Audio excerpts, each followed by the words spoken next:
Hi friend, कैसे हो आप सब। उम्मीद करती हूँ आप सब बहुत अच्छे होंगे। मैं भी आप लोग की दुआ से अच्छी हूँ। तो फ्रेंड, मेरे वीडियो को लाइक, मेरे चैनल को सब्सक्राइब शेयर कीजिए, कमेंट कीजिए। नए हैं तो जल्दी से लाइक सब्सक्राइब कीजिए और हमें आगे बढ़ाइए। मैं बहुत मेहनत करती हूँ, आप लोग का सपोर्ट का बहुत ज़रूरत है। और मेरे गाने को सुनिए। जब पहिरत देह झलकी, पिया साड़ी एगो लदलकी हो। जब पहिरत देह झलकी, पिया साड़ी एगो लदलकी। जब बाजार से ले आई बबलम, तबे से जिया पर प्यार झलकी। जब बाजार से ले आई बबलम, तबे से जिया पर प्यार झलकी।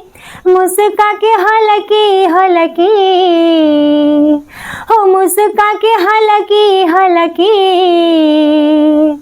एगो सड़ी अले अदलकी हो, मुस्का के हलकी हलकी। एगो सड़ी अले अदलकी। देखे पड़ोसी त छाती जले, सास ननद दिन राती जले। देखे पड़ोसिन त छाती जले, सास ननद दिन राती जले। हम तो हीरोइन तू बड़ा हीरो, हम तो हीरोइन तू बड़ा हीरो। बोला ता जिगर हो फिगर बजीरो, बोला ता जिगर हो फिगर बजीरो। जब चली तो कमर लचकी, जैसे मछली हो रानी जलकी हो। जब चली तो कमर लचकी, जैसे मछली हो रानी जलकी। तब ब्लाउज कमल मलकी, एगो साड़ी अले अदलकी। तब ब्लाउज कमल मलकी, एगो साड़ी अले अदलकी।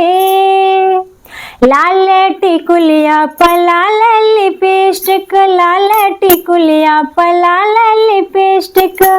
मारी के कोरा हिला दे हम डिस्टिक, मारी के कोरा हिला दे हम डिस्टिक। अरे बीबी के ब्यूटी निहाराए राजा, बीबी के ब्यूटी निहाराए राजा। लाखों में एक पीस बाड़ी है राजा, लाखों में एक पीस बाड़ी है राजा। बैठाई के बोला टपा बोला, तू दिखाई दसीनमा कलकी। बैठाई के बोला टपा बोला, तू दिखाई दसीनमा कलकी।